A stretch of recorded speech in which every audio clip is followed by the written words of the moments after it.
Welcome everyone to episode 30 of the Cosmere Reads. Hey, 3-0. Hey, 3-0. Yeah, episode 30. Wow.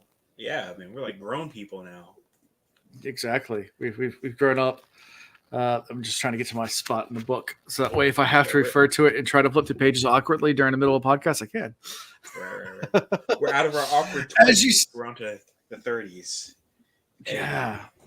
Hey, as you can see tonight, we are willless. Without Will. And my internet's been doing weird. Yeah. And my internet's been doing this weird thing where it's been kind of like going in and out tonight. I don't know what's happening. But it keeps on like cycling. So if I cut out during the middle of the stream, just let you know in advance. It is what it is. Yeah. And we think that it might not be just you or me. It might be just Fios because I'm seeing spikes on my upload on my performance monitor too. So I think it might be just some drama going on with their setup. Yeah. Well, Will's under the weather. He's sick and didn't feel like getting in front of a camera while sick. And I get it. I've done it before. I don't like doing it, and I don't blame him. So there's that. Did we announce the new patron last episode? I can't remember now. It all blends together. We did get one. We announced that there was a patron, but I didn't commit it to memory. Yeah. Sorry. Okay. Well, in case we didn't give a shout out to Jane last time, Jane. Jane. Thank you, Jane. Appreciate you. Yeah. Jane. So yeah. Hey. Cool. I know we mentioned it, but anyway, yeah. So new patron. Maybe a second shout out. Like I said, it all kind of blends together at this point, and I don't know what's going on. Which way is up? So, announcements. You got something? Oh, you just pointed up. Announcements. Pointing up. I have a question. Announcements. Yeah. So everyone has tickets for JordanCon. That's Thank you. Done.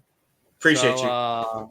Yeah. So Will, Alando, Ian, and Chris, everyone, myself, all the tickets. So JordanCon 2024. Hooray! Yeah. So that looks like it's happening. And then of course, save the calendar. Save the date on the calendar for not this. Is it next weekend? I think it's next weekend. Yeah, this Saturday. Next weekend. Oh, Wheel of a lot of fortune. Yeah, a lot of fortune. Yeah. So 10 p.m. I had the link for you guys. I'll share it to you guys. 10 p.m. Right?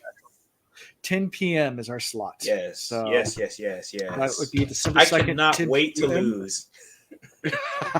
It's Wheel of Fortune, man. It's like Hangman. There's like no, like you can guess your way through a lot of it. No, because the thing is though, if you have to pronounce it right in order to win. Yeah. That's well, Jake makes the board. So, yeah. Oh, okay. Yeah. I don't even make the clues. So, good luck. Yeah. We'll see. I know we're going to do things a little different. There's going to be like different rules. It is a charity live stream. So, like, for example, I know you have to beg the live stream audience to buy Val and stuff like that. So, they have to actually donate money for you to Oh, no. I'm ready to beg. Mm-hmm. All right. We might do other things like if it's a certain amount, we'll let you like actually get free letters and things like that. Like so, you can spend most of your time just begging the chat.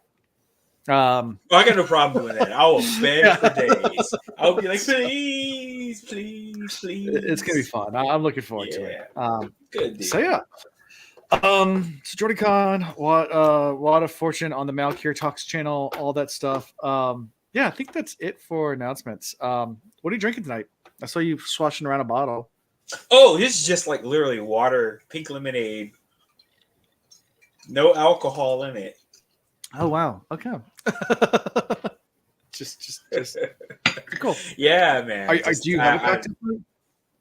Huh? Oh no cocktail today. No, I didn't put enough forethought into it. I was working on other stuff and that completely I lost track of time. So it's all good. I'm drinking my vodka. What else does it have in there? Triple sec and some lemon seltzer. Like it's just kind of a citrusy vodka drink. Okay, gotcha. I just kind of threw it. I just looked in the cabinet, see what's in there, and started pouring stuff. So Nice. interesting alcohol-y. So There you that worked. go. All right. Anything else new for the cause? Anything? I know you built a new computer, right? Yes, I built a water cooled computer. I have been wanting to do this for like 15 years. Finally done it. I'm super excited about it. So I should probably post pictures somewhere. I just haven't done that. But yeah, it's super fancy, all that kind of good stuff. And it's in a small Discord. ITX case. Yeah, so I should put it on Discord. You're right. Cool. You're right. I gotta do that. Yes. Yeah. So now it's just a matter of transitioning on. So water cooled. Yeah. Yep. So it actually has. So you know how you typically have a bunch of fans in your computer. Mine's is all water cooled, so it's like a pump in it, and it just pumps water through. And these different blocks, and one block cools CPU, one block cools the SSD, one block cools the GPU, one block. That's it. Yeah, and then it goes into a radiator, and then it pumps back into the pump, and then just cycles back again. So it's super crazy quiet. I love that. Okay. But there's maintenance I got to do on it because I got to make sure the water stays cool. It's only distilled water, nothing else in it. Okay. But now I got to make sure that I keep the water clean and clear every year. So is it a closed system? Yeah, completely closed. Okay. Yep. Okay. Cool. Weird enough, though, I was super excited about the idea when I first put it in. Like all the bubbles were like in there, and so you could see the bubbles circling around. It was kind of cool and fancy. But once something has all the bubbles and air pulled out of it, there's no movement. So I have a flow meter on. It's got like a little propeller. It's all its purpose is just to show me that water is actually moving, because when it's a closed loop, you can't tell that water's moving. Yeah. So that's cool. It was So it's a pretty cool experiment. It took me about collectively about 6 days to build. Okay. Yeah. Cool. All right. Awesome. Yeah. As far as me, I mean, we had Turkey Day and my daughter's birthday, so that was my whole week's been shot. Oh, happy birthday! Hey, yeah, she turned the big 4. 4? Oh my gosh! Yeah, so your kids are growing so fast. No, stop growing. Your computer's radiators flowing. Make sure it doesn't drive away. Nice.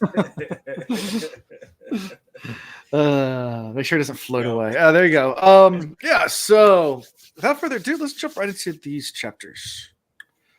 Chapter 49. Yep. You ready? You ready for this? Oh yes, sir. Yes, sir. Absolutely. All right. So chapter 49. We start out with Elend. He's preparing to depart for the Well of Ascension.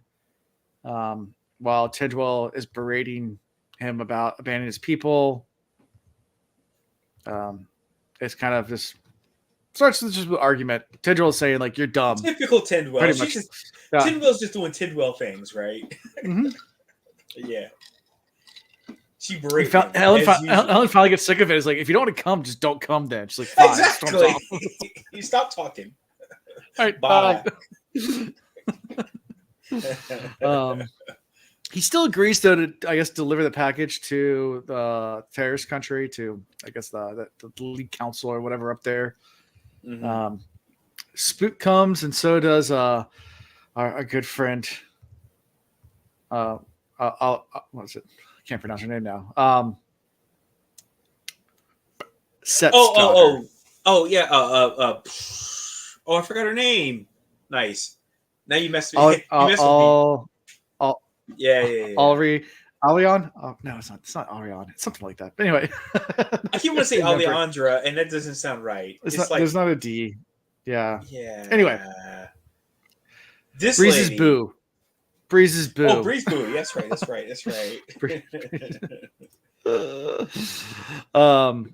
Hold on. I just clicked on something. This is what I get for trying to be slick. Yeah. So Spook comes to. She convinces him to stay, stating that Breeze ordered her to leave the city. And then they leave through the Tin Gate and get a pretty awesome scene of running out of the city as they're being pursued and presumably trying to be assassinated.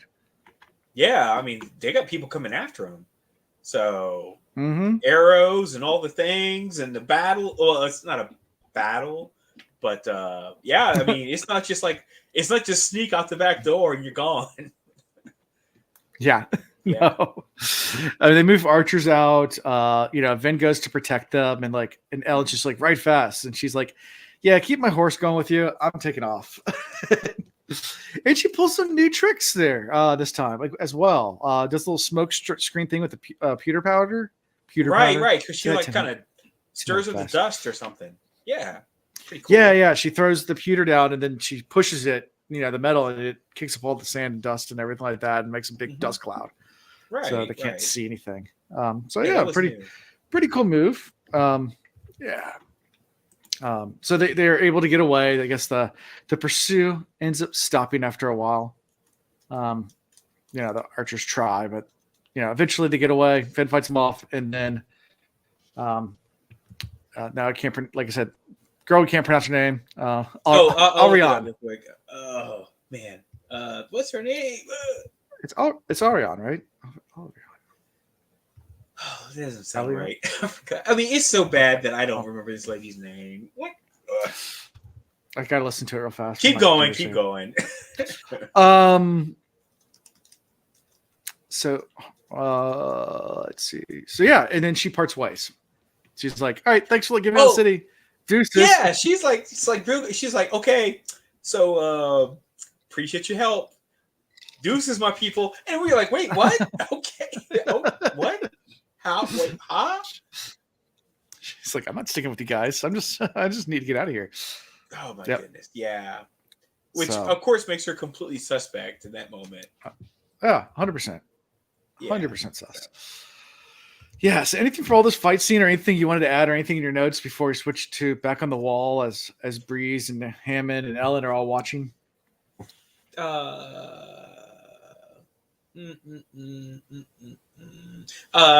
only thing I had was about that.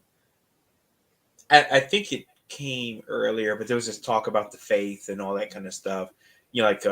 Sazed. No, that comes up later. It comes up later. Here we go. Oh yeah. That's about to come out right now. Yeah. So it's Breeze, Demu, Sazed, Hammond, and Clubs, and they're all on top of the city wall. Watching Ellen's party leave and evade Straff's army. And this is when Sazed comes up to Breeze and is like, "Yeah, Tendrill's back. She decided to stay." And she's like, "I don't know why. Don't ask me why." Right. And there's a couple of there's little conversations that happen up here. I mean, there's of course conversation with Sazed and Breeze. There's Clubs and Demu where he kind of berates him a little bit about the Church of Survivor, saying, don't preach to soldiers, things like that. And this is also where Club states that Sazed's beliefs are, inconsistent and situational, and then they argue about religion and that kind of stuff. Clubs is being grumpy Clubs. Yep. Uncle Grumpy. Yeah. Her name is Ariane, by the way. Ariane, thank you. Ariane. Thank you. Yeah. So Ariane, So I knew it was something like that. I wanted to put an at the end. Ariane. I wanted to put a D in it somewhere. I don't know why. I was just like Adrian. Yeah, Ariane. Thank you. I don't know why. I keep. It's been a long week, guys. I'm going to continue drinking and continue pronouncing things wrong all night long. There you go. Let's keep mispronouncing. Yeah, exactly. Yeah, as Zool points out, for pronunciations next week, it doesn't really matter because I'm judging. Oh, shoot. Hey. Yeah, I'm like, that sounds good to me. I'm glad we're friends because I'll be mispronouncing everything, dude. I don't know how to pronounce anything anyway, so it's all good. Okay. It'll work. Let's see. So they also noticed the koloss smoke coming from the koloss camp as well. Yeah. Which we learn later is not a good sign. Things are happening there. Uh-oh. So, anything for all these conversations? You mean your boy Clubs is speaking? Anything from all this you pulled out, or anything that? No, I just the whole conversation about religion. Okay. Clubs is go on. He was like, this whole idea of religion, he is just not about it.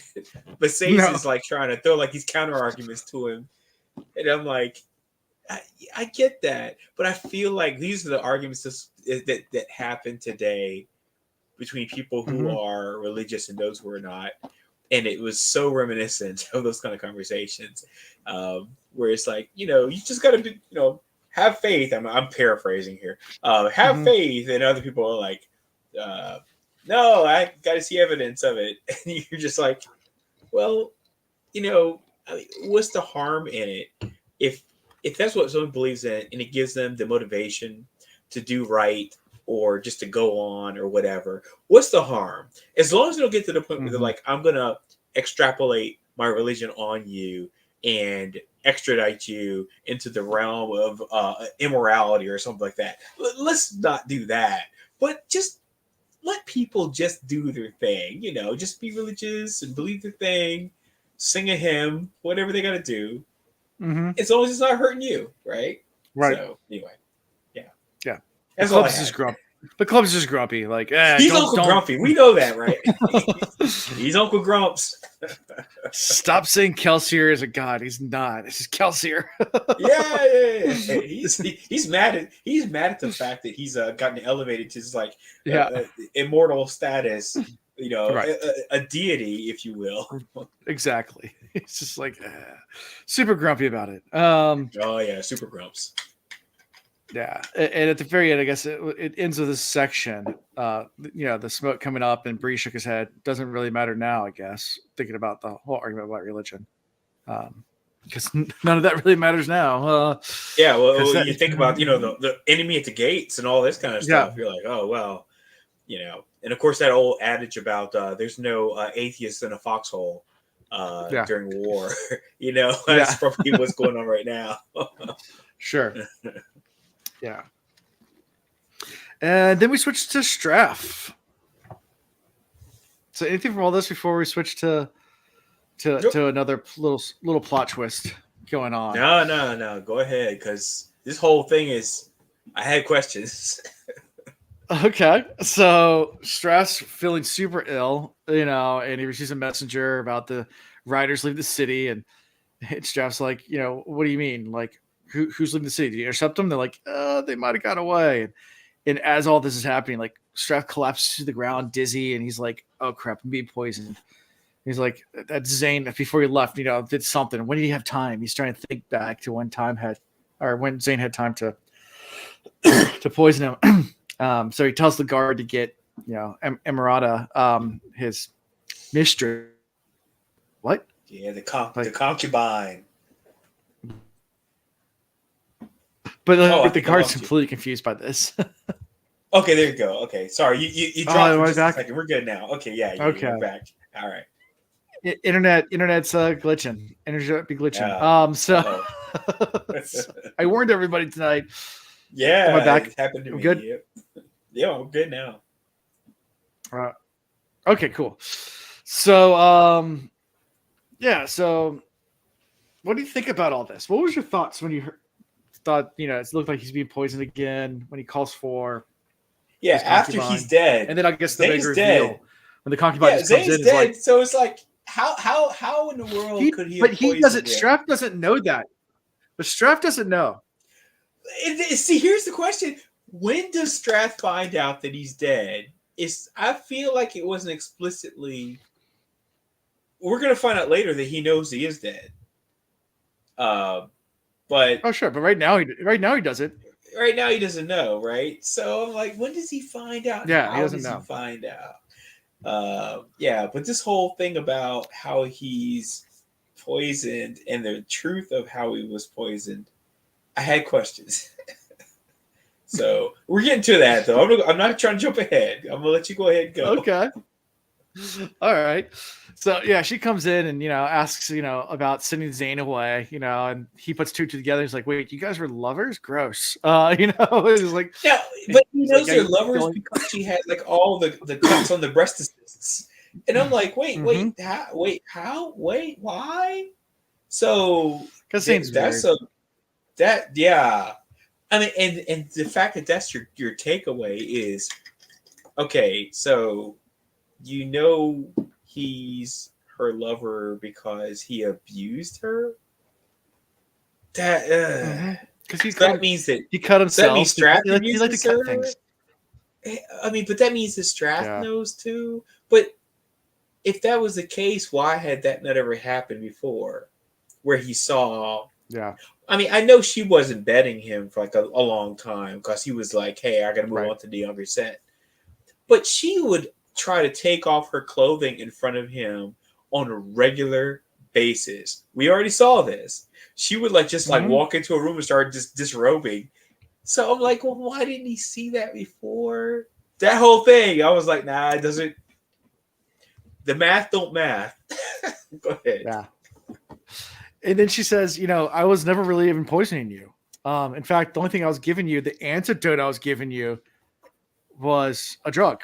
So you become addicted. And all it was withdrawal symptoms. Like she was giving that hair on. She was giving that hair on. Yeah. So without it, he will die. That white horse.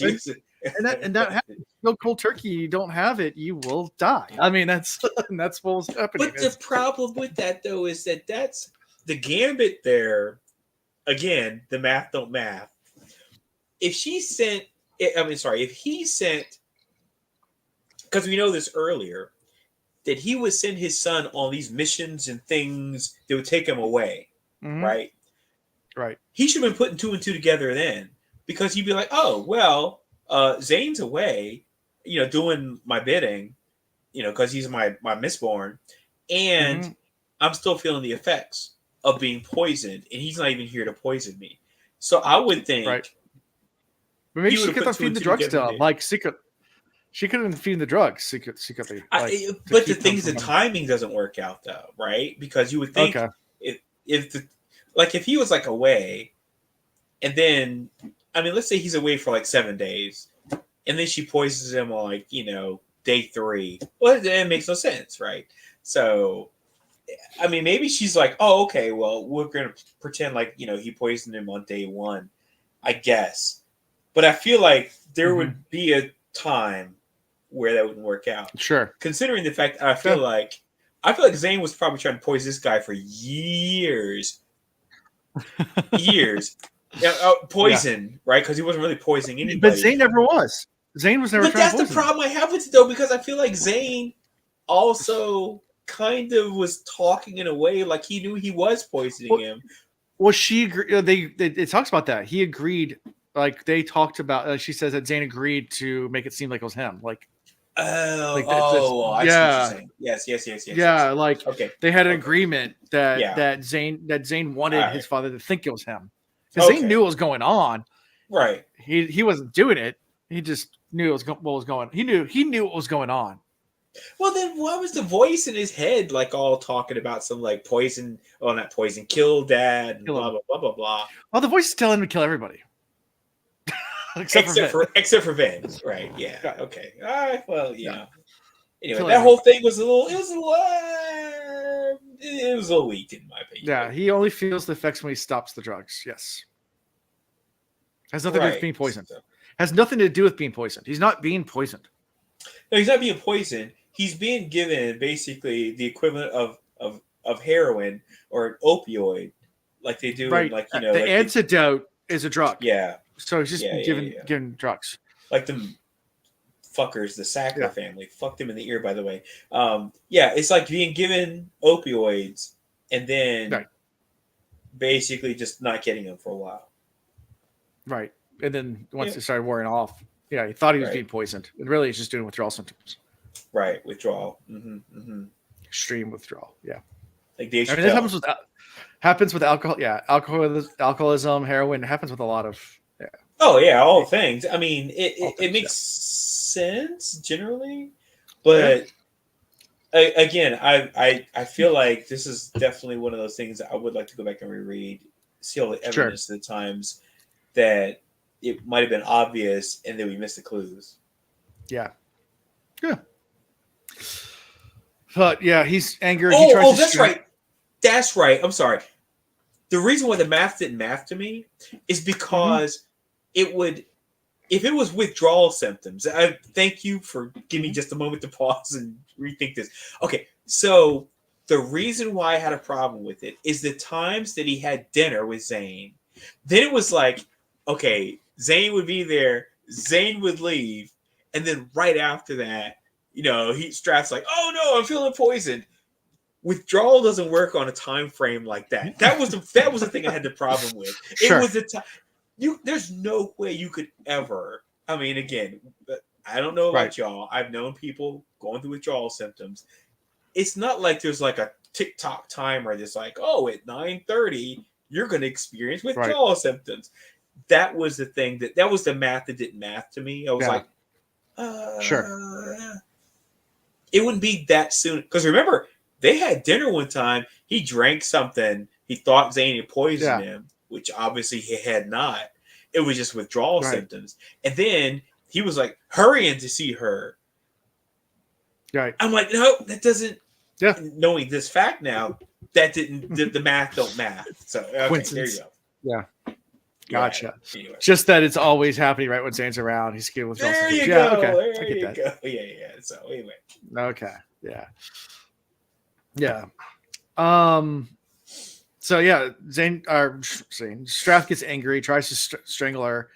And she prepares a haphazard antidote, and he's like, "This is not what you normally give me." It's like, hey, the funny thing is, if I don't give you something, you die. You're in my pocket now. Right. I own you. Because withdrawal symptoms. Yeah. So, good luck. You can kill me. You're dead too. Right. So, So, anyways, that's how we end this chapter. Him drinking his solution and falling unconscious. Yeah, another crazy revelation. Any final thoughts before we move to? Yeah. Any final thoughts before we move to chapter 50? Nope, not on this one. Okay. All right, Ariana. Ariana. She goes to visit her father in chapter 50. Before she gets there, she's escorted by some bandits who were definitely trying to do other things to her. But she was able to riot emotions and things like that to manipulate them to helping her. So get that little scene there, and then she confronts her father. And pretty much you see that she kind of wears the pants in this relationship between her and her father. I mean, she comes in, she's like, she comes in and it gets really suspicious. Like, whose side is she on? Yeah, she's crazy manipulative, and she admits the fact that she was extremely manipulative of Breeze too. Breeze thought he was in charge. This young lady that he was like, he was like sugar daddy to. Then come to find out, she was in charge the whole time. The whole time. Yeah. The whole time. Yeah. So, but she still likes Breeze. I mean, that comes across. Oh yeah, she does. Which I found surprising. I was thinking it was going to be like reveal that she's actually been like, kind of running the show, but really she did it all for like spying purposes or something like that. And then going to find, she actually still She's actually enamored by him. Yeah, exactly. Do your thing, lady. Yep. Yeah. So after that, we switch back to Elend, Vin, Spook. They're pretty confident they've eluded the Straff scouts. But Spook says that he thinks something or someone's following him. Yeah, and Vin's just like, I think it's just the Mist Spirit. She's going in on this Mist Spirit. Yeah, she brings it up, and she, later on, she's going to warn about the Mist Spirit and everything. Yeah, she's on top of this Mist Spirit. Oh yeah, definitely on edge. But yeah, you had this little conversation here. It's really short before we switch back to Straff waking up from being unconscious for almost 3 days. And this is where he gives his order for the army to march back and pull out. And his general's just like, "What? We're doing what?" He's like, "Well, we're not going to go all the way. We're just going to back up a little bit." Right. Of course, this is Zane's plan, and I guess Straff figures he's going to proceed with it. So yeah, because he's right. I mean, even though he doesn't understand why, Zane did exactly what he did, which is get Vin out of the city, away. Right. I mean, regardless of what the impetus was, it happened. So yeah, got to deal with the ramifications of that. Yeah. Yep. So any thoughts on all of this that we've covered so far about Alarion, about the Mist Spirit? I know we get to more of that later. And Yeah. people fall on them more to that later. Yeah. Straff and the orders, more of that later. So it's kind of like Yeah. set up a lot. We get a lot of lot of setup things set up and a little short reveals on a lot of this stuff too in these chapters. So right. Little minor reveals. So it's good stuff. Yeah. Again, I don't really have any major things to bring up other than I continue to like the fact that this lady, she wasn't playing everybody, but she had her own agenda, and I love it. I love when people are written in books with an agenda and their own agency. I love that. So good on her. Yeah. I'm a for it. I'm for it. Yeah. Do your thing, lady. Do your thing. Yep. I hear. So we switched back to Stazid. He's filling his metal mines in preparation for a koloss attack. The koloss are coming to attack Luthadel. Yeah. And he learns at this point that from clubs that Straff's army has withdrawn. Yeah. And the circumstances are dire. Like the fact of trying to defend the city is pretty much useless. And they realize that from a koloss attack. Like they just don't have the manpower. They don't have. I mean, they're just it's an unstoppable machine.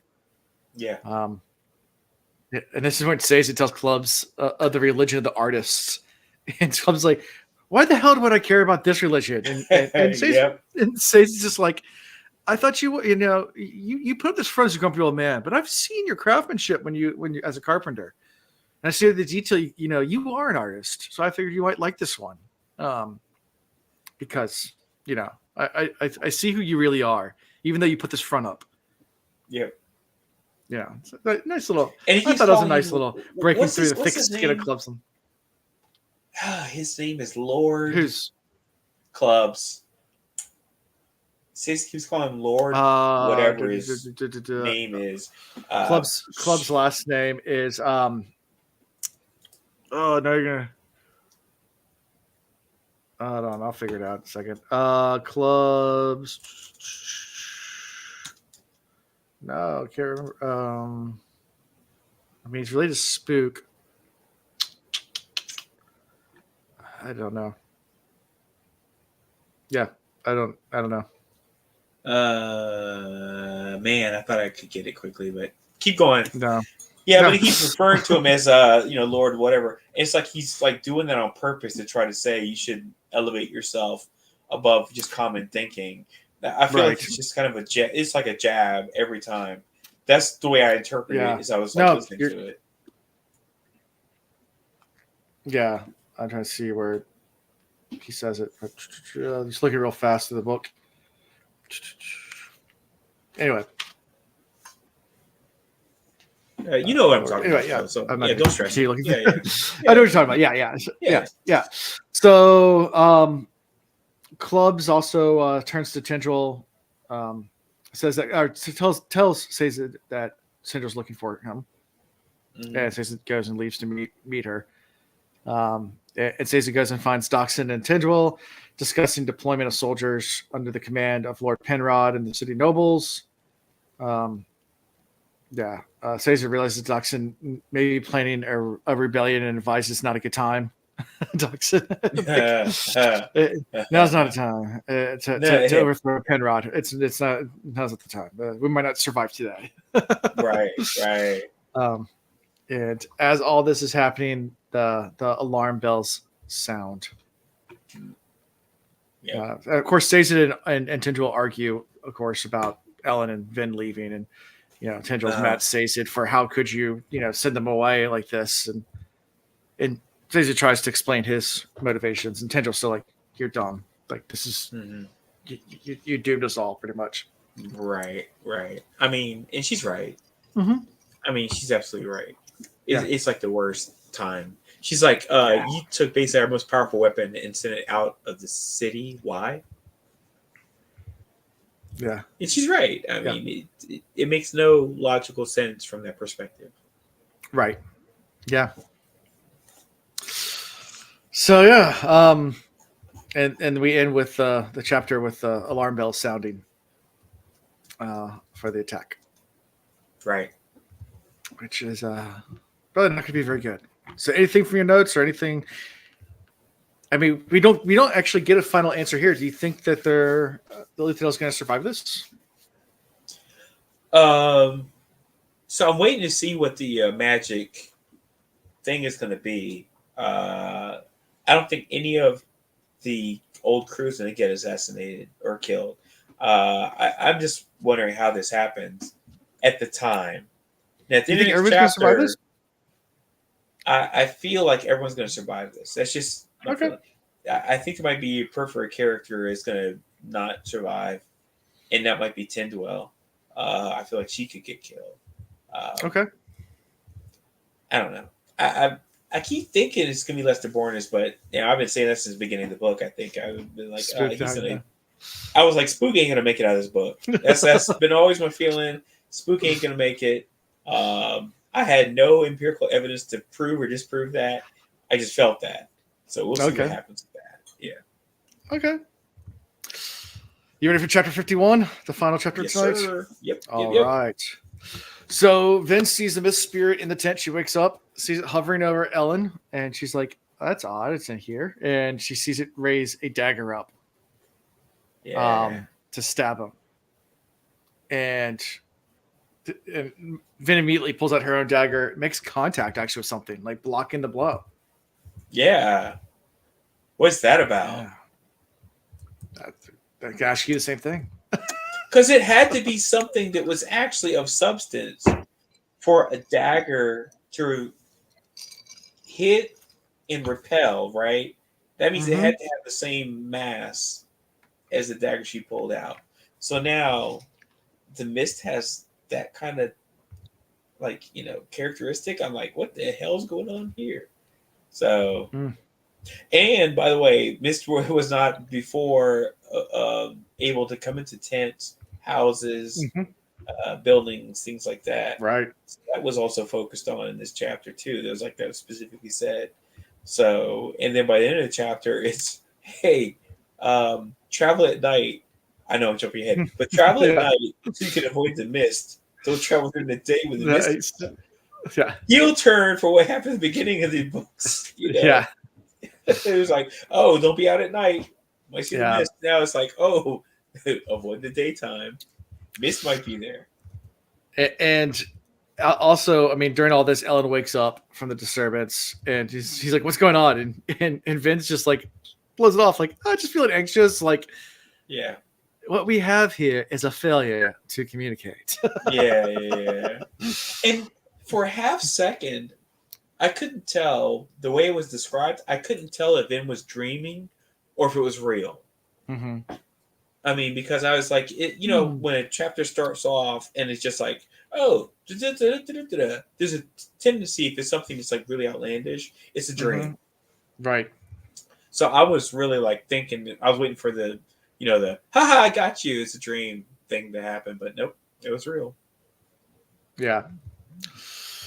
Yeah, and at this point, she goes outside the tent, finds Spook, and this is when Spook's like, "Yeah, we're being followed by 5 men, not just the mist spirit." And it's when Spook has this little like, "Woe's me" moment. He's like, "Yeah, I'm lame. I only have one ability. It's not even that great. I can just see things." Yeah. This guy. Woe's me. Blah blah blah blah.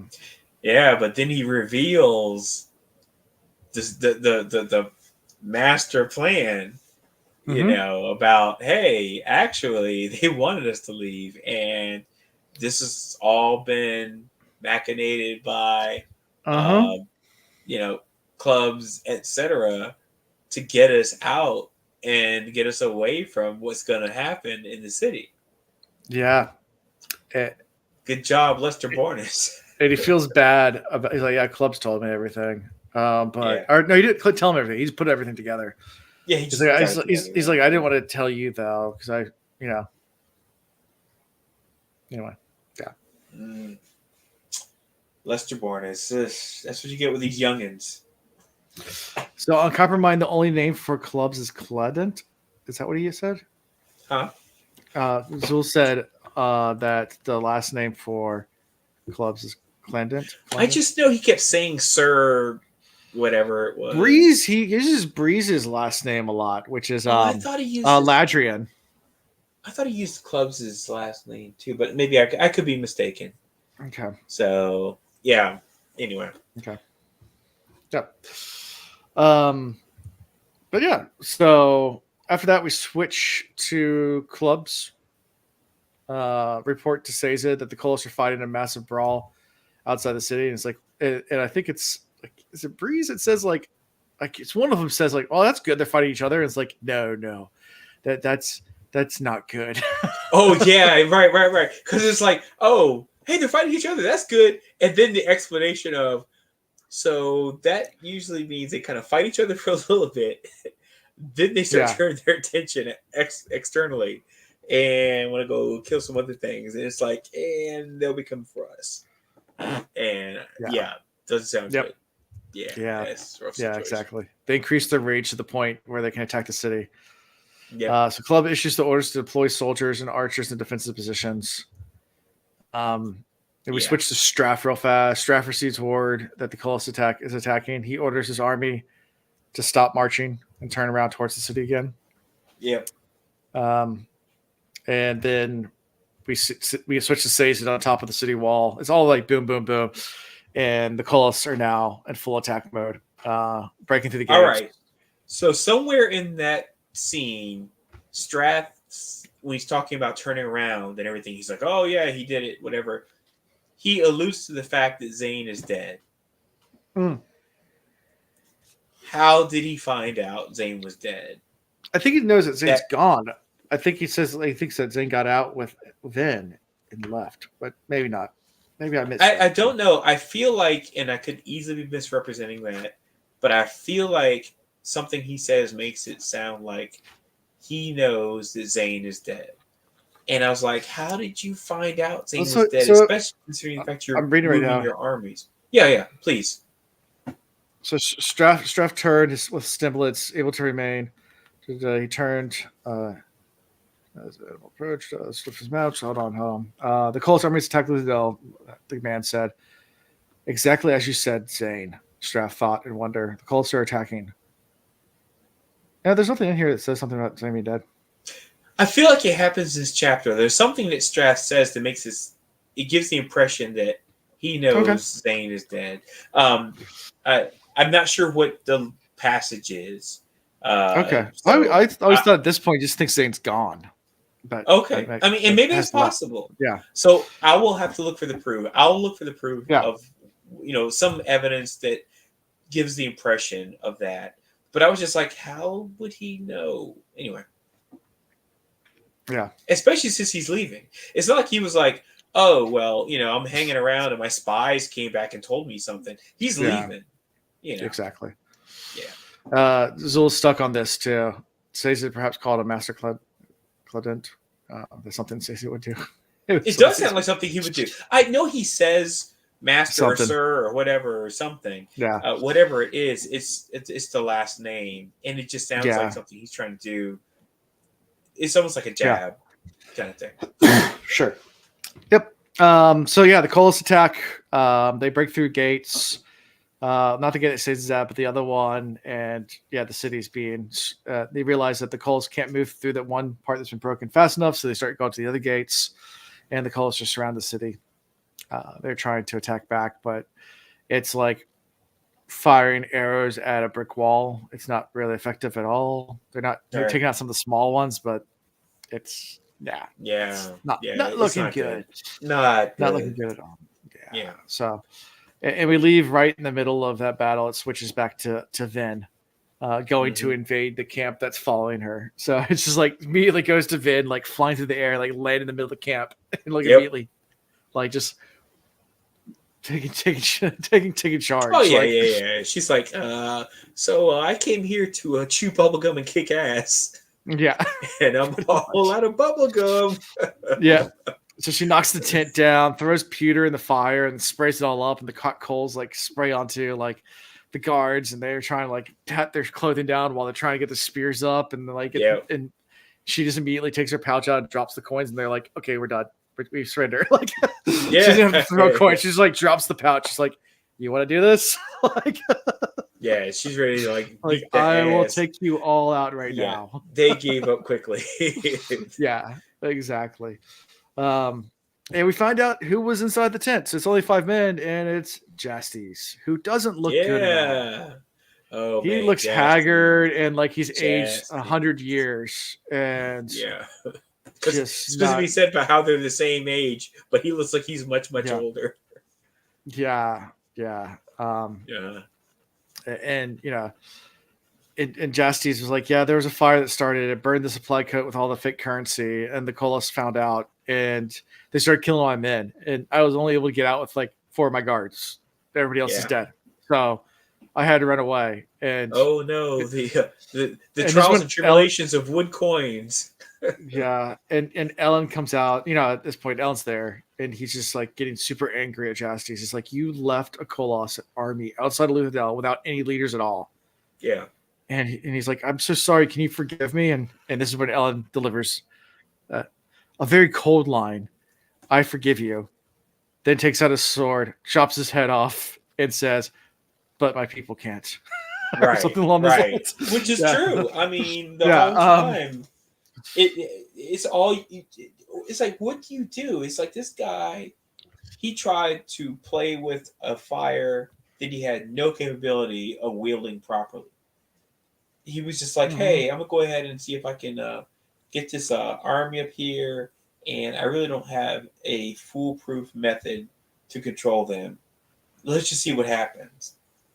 I mean, the loss of life alone, because I mean, they were taking off, villages and everything on the way there, and then they get there, to the gates of Luthadel, and it's like, oh, what do you think? All of a sudden, you're going to like start, I don't know, putting controls in place now?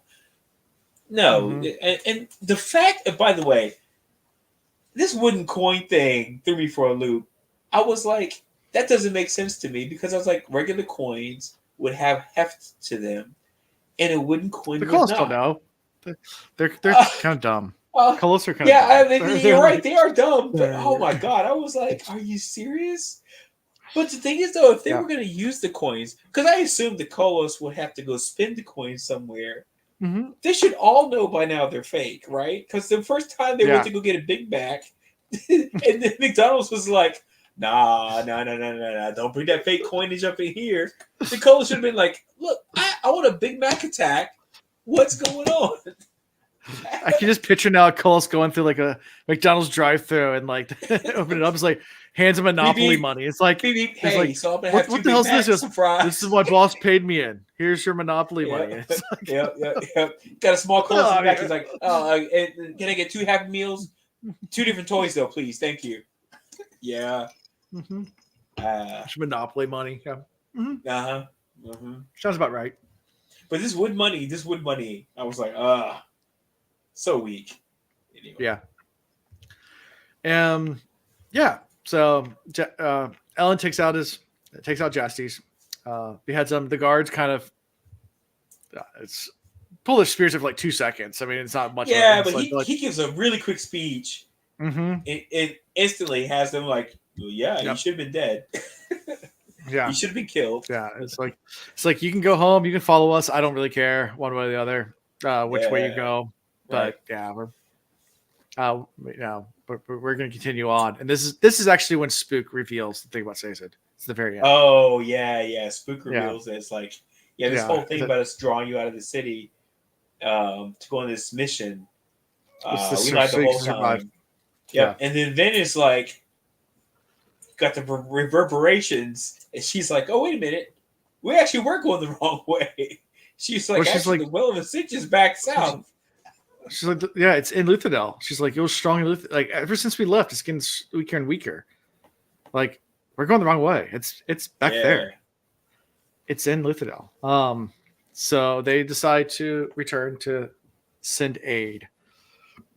So she's got to try to use her allomancy to get back as quickly as she can. But it's going to take them 3 days. to get back. Right, but she can get there faster. Right.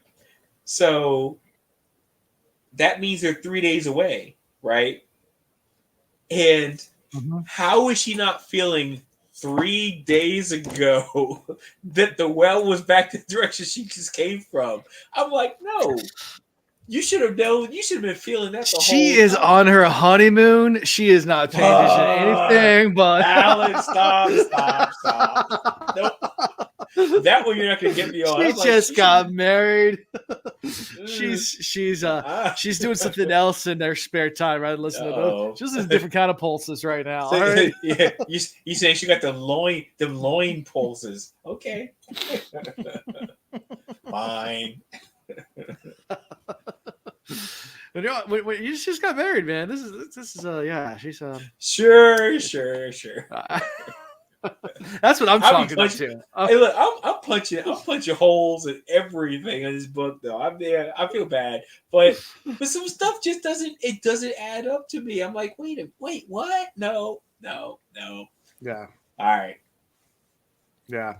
So she's gonna go off and she's gonna, try to like beat them all back. Good for her. Hopefully she can make it. Yep. To help out. Okay. But she's amazing. However, one, these koloss don't have actual metal coins on them, so she can't use their own currency against them because it's all wood. So there's that. Sure. Two, she still has to see if she can get back in time to be effective at all. Yeah. The idea she can run fast with pewter. They did that. Oh yeah, book one. Hell yeah. Sazed did it. Of course, it wasn't Alliance. He used Ferrocchemy to do it, but still, sure. He made like crazy quick moves. But the other thing that came up, and is the thing I've been thinking the whole time: what happened to Kelser's brother? Because they were together, and then it was like, hey, Sazed was like, I'm gonna beat you. Not beat you, but I'm gonna run quickly down to the spot. Then he got caught up with the koloss for a day, and still beat him back. And they've been there for weeks and weeks and weeks. I don't know how many weeks. Just say 3 weeks, maybe longer. And he still hasn't showed up. What happened to him? And it was Sazed said something about it too. He says he brings up specifically. He's like, "Yo, what happened to Kelser's brother?" Yeah. So I feel like there's something. That's a great question. Because I'm like, what was he stopping for? What did he have to do?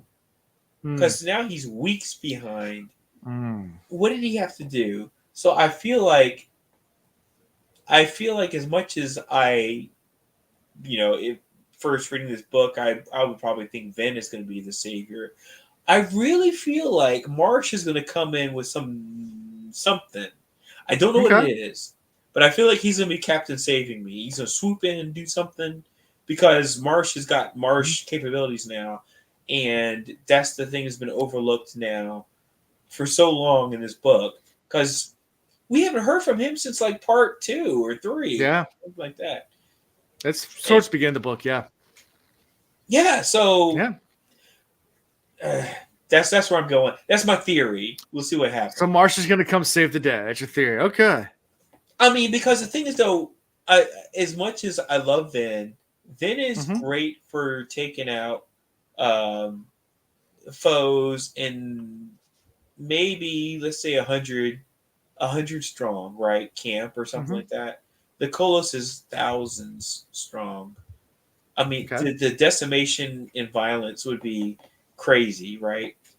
So it has to be something else that's going to save them.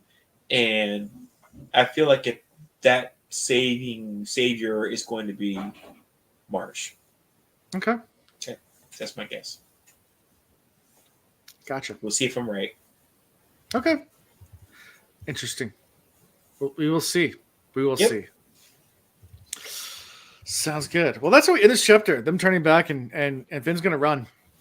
So we got some. So Marsh is going to come save the day. Ven's going to try to run all the way back.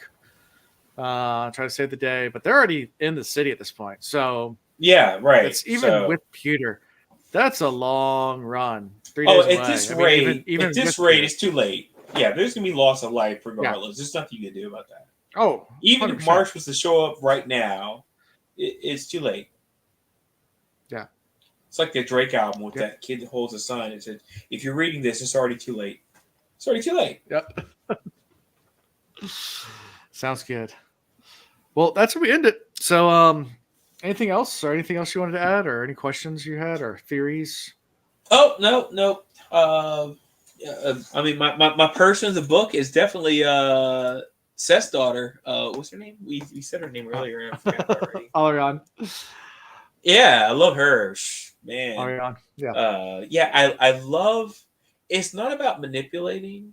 I like somebody who I love somebody who's methodical, and she's definitely that. I love that about her. Good for her. I mean, she's got like all kinds of agency. She's like, I'm gonna do whatever I want to do. Don't care about Papa or whatever. She's like, we'll go out here and just set some stuff up. Good for her. Yeah. Well, my favorite character is Clubs because the grumpy Clubs in this chapter. We get a lot of good clubs.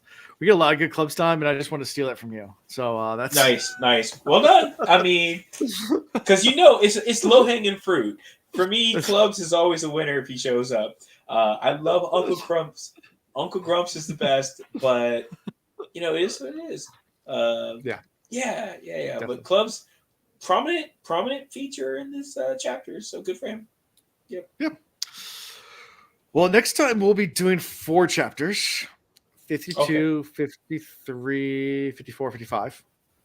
Okay. So all the way through 55. And that ends part 5. So basically just finishing up this part. And then the following week we'll finish the book. Cool. All right. So 2 more episodes. Next week, the end of the book. Our second to last episode. Gotcha. So the end of the book. And then we can start the penultimate episode. Well, not penultimate, just for this book, not for the whole podcast. For this book. Yeah. Yeah. My favorite character was the concubine. He used the drugs. Yeah. It's a good one. Oh, yeah. She's sneaky. Again, the math don't math, but I do like the concept. There you go. Yeah, sometimes you got to use that plot armor, device. Plot armor is for real in this book. This book's got so much plot armor. It is a lot of plot armor in this book. Like I said, the first book, they let all kinds of people got killed. The first book, this book, they're like, oh yeah, and we're saving you, and we're saving you, and we're saving you, and we're saving you. Yeah, well, we got book 3 to get to. Yeah, let's see what happens. Does it return to form where it's like no one's safe? Maybe. Although I will say, in the first book, I knew Kelsier was going to die. I had predicted that. Yeah, so. You had predicted that. Yeah. So, anyway, so how we can be found is at thecosmiareads.com. It is our website where you find links to all cool stuff like our merchandise, where you can get Scott Stank shirts now. Yeah, Scott Stank. Yeah, Scott Stank, the stinkiest of shirts. Find links to Discord, to our social media, also Patreon. If you want to see some live reaction stuff, get merch, all sorts of other benefits, there is that as well. So, and just support us. It helps us do giveaways, other things. There is a cost to run podcasts, although it is halved for this amount because I share a lot of it with the Will Reads. Such as what we record on. Obviously, we're on the Will Reads YouTube channel, the StreamYard service and everything like that. It does cost money, but it's But anyway, there is a cost to everything. Nothing's free. There are some free things, but most things cost. Feel free to support us that way. If you don't want to support us monetarily, just listening to us, writing reviews, it's fine. We appreciate that too. Tell all your friends that are into Cosmere about us, and hopefully you're enjoying following along. And write a review. Let us know how you feel about it. And like and subscribe. And that's pretty much all I got for this week. So, thank you for watching the Cosmere Reads. stink, ska stink fresh. Ska stink, ska stink fresh.